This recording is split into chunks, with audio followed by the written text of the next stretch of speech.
Thank you. I believe in the power of sharing, and I would like to share with you why. My story begins with our next-door neighbor, Genelva, who loves to cook. At least that's what we assumed based on the delicious scents coming from her kitchen whenever she was cooking. Now meet my husband, Jan Tij, who loves to eat. Often he looked at me regretfully when he saw what I had prepared for him on his plate while smelling whatever was simmering in Genelva's kitchen next door. So we went and asked Genelva if she would share her meals with us. It was a little awkward at first standing there, but luckily for us, she reacted with great enthusiasm. So that next Saturday, we walked up to her front door with a few euros in our hands and some plates. And after a nice chat, we returned home with some delicious pumpkin soup. We discovered several great benefits of sharing. First, of course, that homemade meal that you maybe could not have made yourself. But second, sharing is a great way to get to know your neighbors. And third, cooking for more people is more efficient, and so less food has to be wasted. From that moment on, Genelva cooked for us on a regular basis. And we were so passionate about sharing that we decided to build an online platform to enable people from all over the Netherlands and abroad to do it. That was a year ago. Now, over 40,000 people share food with their neighbors through our platform. Every evening, around 400 strangers stand in the kitchen of one of their neighbors to share food. Sharing is contagious. Since we started sharing food, I noticed opportunities for sharing everywhere. And I believe you all have a lot to share as well. Let's see hands. To the cars. Who of you owns a car? Okay, almost everybody, right? Did you know that on average, a car sits idle for 23 hours a day? Why not share it? I don't love my car as much as the prior speakers do, so why not share it? Another question. Who of you has a book at home that you have already enjoyed and probably won't read again? Hands. I guess everybody. I have tons of those lying around the house. Probably those books still have value to someone else. Why not swap them?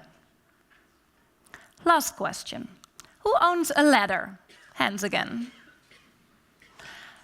Take a second to think back how often you used your ladder in the last year. I used ours only twice. Why not just borrow one from one of your neighbors? We all have a lot to share, that's clear. There's even an entire sharing economy going on. One of the beauties of this sharing economy is that access trumps ownership. You don't need to own everything yourself that you want to use. Sharing is not new. We've been sharing since the beginning of mankind. But now sharing is taking place on a much larger scale. And this sharing economy is stimulated by some key drivers. Of course, economic depression. People have less trust in big companies. There's an increasing awareness of environmental concerns. And there's a renewed need for local community, more we and less me, me, me. And then, of course, there is online technology, which enables trust between strangers and matches supply and demand with an efficiency never before encountered in history. These are all important factors to explain the growth of the sharing economy. But I believe there's more to the power of sharing. Even when the economy picks up, and hopefully the planet is saved, sharing will still be big. There's a psychology behind sharing that's so counterintuitive that we tend to forget. Are you ready? Sharing makes you happy. The mere act of sharing can really brighten your day. In the case of our home cooks, being able to contribute something meaningful to someone else by sharing your passion for cooking, the satisfaction you get from all the thank yous, the unexpected meetings of new people, and of course for our foodies, being able to eat a delicious meal without having to cook yourself. One of our home cooks, Kim, sent me an email. She says, sharing food guarantees a positive day. I cook for my neighbors once a week, and I know even beforehand that that evening I will go to bed feeling happy. Or Stefan, another home cook. He says, when neighbors come for their food, my kids, Janno and Luca, can't wait to open the door and invite the neighbors into our kitchen. I'm very proud of my kids when I see how much they enjoy being hospitable towards our neighbors.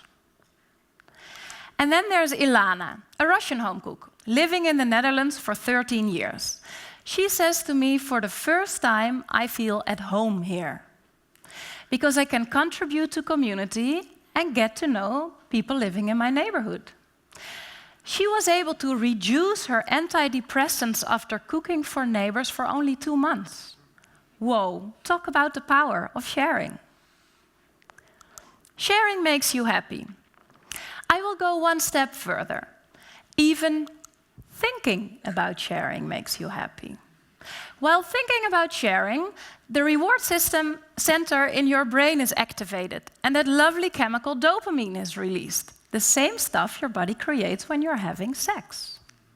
So, if we all spend the next minute thinking about all the things that we will share this coming week, and it can be everything, we will all leave this room with a big smile on our faces.